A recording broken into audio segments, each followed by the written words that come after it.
All right, Ryan, last check in a little bit late, but I'm going to go ahead and tell you now. And so everyone knows we're doing things a little bit differently for this round, this game against St. John's. Last check in comes this morning, early this morning on the 11th of January. Ryan, we will not be doing the game recap after the game tonight. We will be back here tomorrow morning for the game recap, and hopefully it's a nice one. Hopefully it's a very happy game recap.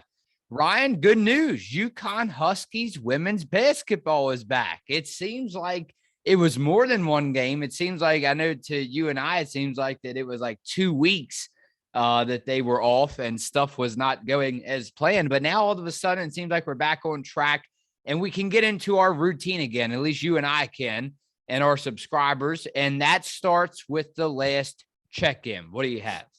Yeah, well, the game is on. It's great news. So we finally have a game tonight. Glad to see UConn back in action this week. A lot of news to go over before I get into St. John's, with UConn moving up scheduling and injury updates. But this week's AP poll, UConn moves up one spot to number 4. Chris Daly addressed the media, and UConn would have 7 available players for tonight's game, including Aaliyah Edwards. AZ Fudd will also be a game time decision. Caroline Ducharme remains in concussion protocol, along with now Ayanna Patterson is the new player added. I'm not sure when she suffered the concussion. It must have happened in the Xavier game, but at some point in the game, she must have suffered a concussion. So very unfortunate. Ayanna was coming off the bench and providing UConn with some solid minutes, but also some game updates. UConn announced that the game against South Carolina on February 5th has already been sold out. So that's great news for UConn. They're going to have a packed house for that home game against South Carolina. College game day also will be hosting UConn at Tennessee, so that should be very, very exciting on ESPN January 26th. And now this is very, very important news. UConn's game against DePaul, which was originally scheduled for this past Sunday on the 8th, has now been rescheduled for January 23rd at Gampel.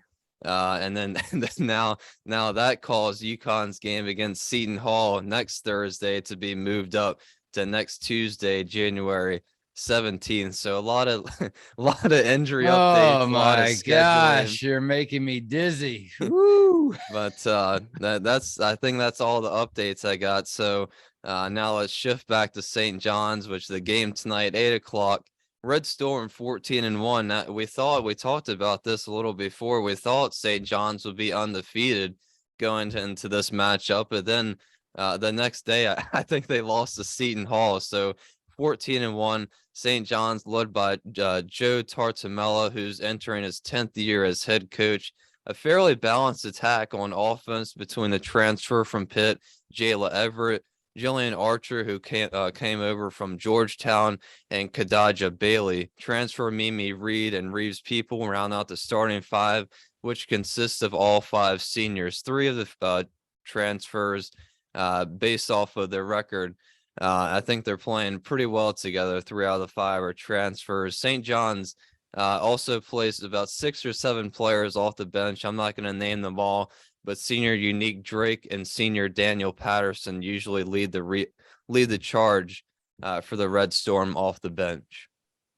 Yeah, and so there was a comment on one of our videos about saying that one of the St. John's players being a dirty player. I'm not so sure if I can comment on that because I'm not all too familiar with the situation, but something about how they elbowed, and we went over at the last video about how they put an elbow into one of the UConn Huskies faces during one of their matchups in the past. I guess it was within the last 2 or 3 years.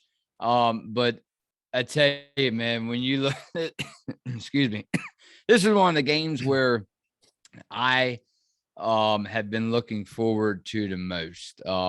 Conference play, you get, and again, St. John's has done just enough to stay in that top 25. But if you really take a closer look at them, and when I went over the highlights, man, it looks like that they could just really be in the top 20, maybe break the top 20.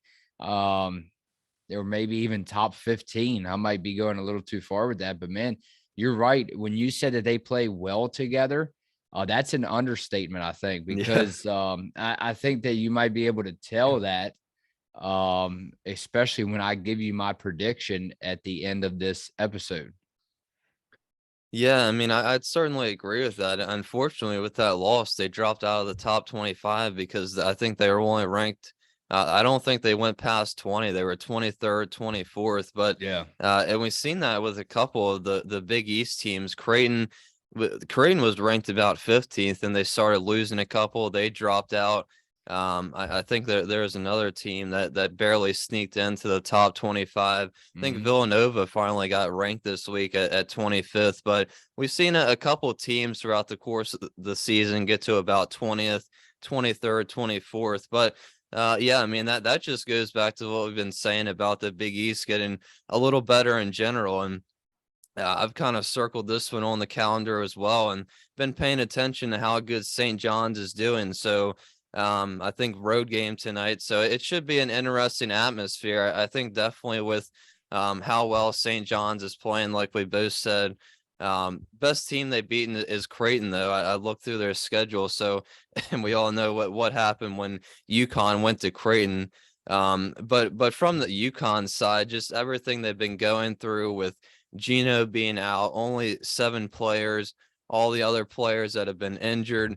We've seen UConn battle through it all year long. They always put up a fight. But I think I'm most interested in seeing just how they come out in the first quarter, how they handle themselves, what they're going to play like in the first couple minutes of the game. Guard Jayla Everett for St. John's. She's a redshirt senior for the St. Louis, Missouri. That's the one that I want to keep my eye on tonight when it's time to hit the court. Ryan, we will get into comments very quickly, and then we will dive on out of here because we have a game to watch tonight, or at least you do. Let's go with Jason D'Amico. Okay, all right. Yeah, I wanted to actually, it was my mistake. I wanted to start this video off a little differently, and I apologize that I did not. Totally slipped my mind. Ryan, so uh one of our regular subs that comes through all the time. One of our regulars on this podcast. We appreciate all of his comments and watching us. Very, very respectful person. And we love him. We love him, Jason D'Amico. And especially now, not only you and I, but I want everyone to comment on this video and just reach out. Let Jason D'Amico that you're thinking, let him know that you're thinking about him, that he's in your thoughts and prayers. Ryan, he goes, Jason says, "Hey fellas, just letting y'all know my pop passed away tonight. So I will be missing in action for the next few videos. My dad was a huge sports fan, and I always discussed your videos with him. Although he never understood my obsession with UConn. Hold your loved ones close tonight. See you soon, my friends. Peace." Man, and I tell you what, Ryan, that really sends chills down my back. Yeah, well, we definitely appreciate the comment, Jason, and just wanted to obviously say thoughts and prayers to you and your family. But take as much time as you need to heal up. But yeah, I mean, we certainly appreciate you from really the beginning. I think when we started covering UConn, just commenting on pretty much every single video and giving your thoughts and opinions. But yeah, definitely thoughts and prayers to you, and take as much time as you need. One thing is for sure, Ryan and I will be here for you when you're ready to return. Ryan, let's go over. I mean, there was a lot of good ones. That was a lot. There was a lot of good ones, a lot of good comments. Oh man. One Saint Germain. There you go. No players to play next game. Does UConn have more injuries than other teams? Yes. Is there something wrong with the training, fitness style of training? You tell me. How else would you explain it? Patterson injured, From what? Laugh out loud. She is a total disappointment. That's why we need players to be introduced and rotated. You never know when you need them, Gino, huh? Time to retire. I think it's just, man, sometimes people just, Ryan, they overreact. Well, and I think too, like we said in the last episode, it's just really been the past 2 years. And I think these past 2 years have just been like no other. And like Gino and really the coaching staff was saying that they've never really seen anything like it. So I think everybody is just trying to find some type of solution that makes them feel better, or some type of solution that makes sense. But yeah, I'm not really sure. I think Ayana's injury was really everybody questioned it because we didn't really we didn't know what was wrong until yesterday when CD addressed the media, and we found out like it was a concussion. And like I said, I'm not really sure how she even did it. There was no signs of it during the game. She played through the whole entire game. So that one's really puzzling. But only seven players tonight. AZ's a game time decision, so I'm not sure if she'll go or not. But hopefully, I think Morgan Valley. I saw where Morgan Valley was burning sage through the locker room or somewhere on the on the campus there to try to get all the bad juju out of there. But they need to do something down there to try to get all the negative energy or juju or whatever you want to call it, because it's something that not a lot of people have seen. Mr. Fahrenheit, Phil, that UConn brim got to be cutting the circulation off your brain. If you think UConn will win the national championship with the current roster after the South Carolina game, reality will set in. Oh, to all Husky fans, that having a 7 to 8 woman roster will be no match for a deep Stanford or South Carolina team. Don't worry, it's always next year when Ice and Page comes back. Mr. Fahrenheit, I'm right there with you, buddy. Ryan, now it's off to Ryan. Does he agree or disagree? Well, I definitely don't disagree, but we've been talking about next year a lot with the return of Paige Beckers and certainly Ice Brady as well. Definitely don't forget about Ice Brady and the depth she's going to provide coming off the bench. But I would certainly agree with that 7 players, I don't think it's going to do it. I mean, we kind of saw it last year with them battling through March, and especially in that championship game, and it was remarkable their story and how they were able to even get to the championship game. But when they got to that championship game, Caroline was ill. I think another player was injured or something. They only had, I think 7 or 8 players in that game. So honestly, I think if they would play South Carolina again in March, I think the same thing's going to happen again, where they only have 7 players, and South Carolina has such a deep bench with really good players, honestly. So yeah, I think it's going to be tough, but luckily they play them again in the regular season, February 5th. So I think both teams are going to learn a lot from that game. Yeah, and what's interesting is I know every game is not going to turn out the same. Every game is different, but I keep going back to it, man. And I understand she will not be returning this season. We get it. We all know that you get it. You're tired of hearing about it. But Ryan, especially the double is arguably the game of the century, huh? The game of the decade. Yeah, yeah. The double overtime game against North Carolina, who bailed them out that game? If it wouldn't have been for one player on the floor, they would have lost. And you already know the name. Yeah, and I think she did not only that game, certainly that was the big game, but I think other games throughout March Madness, she clutched up many a times. So and she missed a lot of games before that. So This one's interesting. And please shout out to her, Alize Defon. If I am saying that name wrong, please let me know. We appreciate her commenting. This was just 9 hours ago. So, Ryan, so fresh comment. That's what I like to call them, fresh comments. Is it possible that UConn can recruit another player or two to help out? What is the rule on this so late in the season? Well, I told you before we came on, Ryan, when I first woke up this morning, and it wasn't too long ago. Obviously, you can tell, huh? I'm a major wreck. But anyway, to say the least, I'm not too sure if I have to. Well, it's always good to have the knowledge.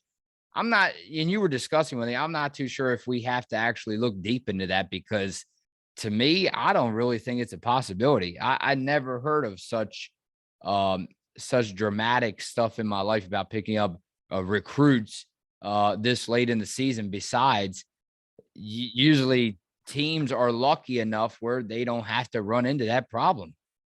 Yeah, it's just crazy. But to answer the question, I don't. I'm pretty sure that it's not possible. I don't think you can do it. I think UConn already used up their 12 scholarships, so I don't think they could bring another player in during the middle of the season or any part of the season as far as that goes. But like you said, I don't think any teams ever had to think about that even being a possibility. So what UConn's going through right now, I'm not sure. I'm sure another game had to be postponed due to this similar circumstance, but not. I'm sure it's not been too many times. And listen to this before we get into predictions. You were right. Eric S. goes, if a team can't field the required number of players during an NCAA tournament, the team will have to forfeit. You can't hold up a tournament for something like that. On another note, look how Iowa got ousted early in the tournament last year. A lot can happen. So that pretty much answers Defan's comment about recruits. It's no way to work your way around this. All right. It's either that you have the players you need required on the roster in order to go into a game and hopefully you can even make the game close. Huh? I mean, if you're UConn, probably yes, but hopefully your prayers go up that you can actually win the game. I don't have a doubt that they will be in every single ball game, but at the end of the day, can they win the game? Obviously, that's the big question. And then yeah, but I mean, Ryan, that's definitely, I think, correct me if I'm wrong. Hopefully, a lot of people would own up to this and admit it, just like Eric did, that you will have to forfeit. There is no way to work around it if you run into this problem again with a limited amount of players, healthy players.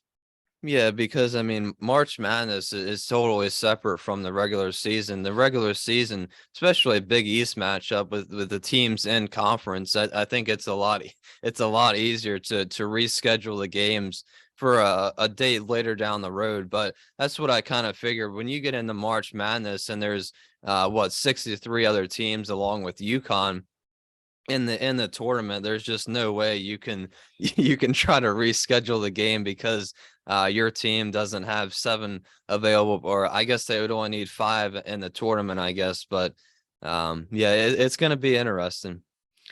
All right.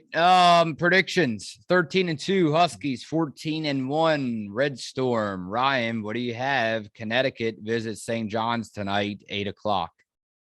I honestly, I think this is going to be a closer game. I don't really expect this to be a blowout. I'm going to go UConn 80, St. John's 70, 10-point game. I Ooh. think it's going to kind of be a closer game the whole way through.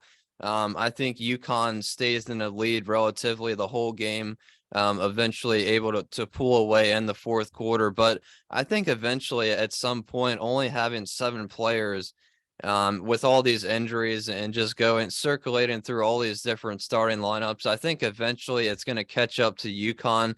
But I think they're able to win this game still 80-70. Player of the game.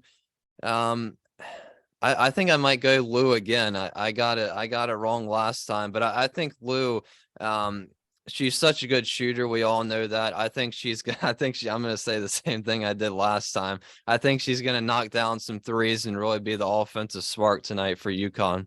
Yeah. Man, it's tough. I'm gonna go ahead and go 85 to 75, 85-75. UConn with the victory. UConn with the victory by 10. I'll go on the spreadsheet by 10 points, just like you. And to switch it up a little bit, hopefully people will respect this choice a little bit more. I'm going to stop picking MVPs, player of the game. There's something has to change for this team.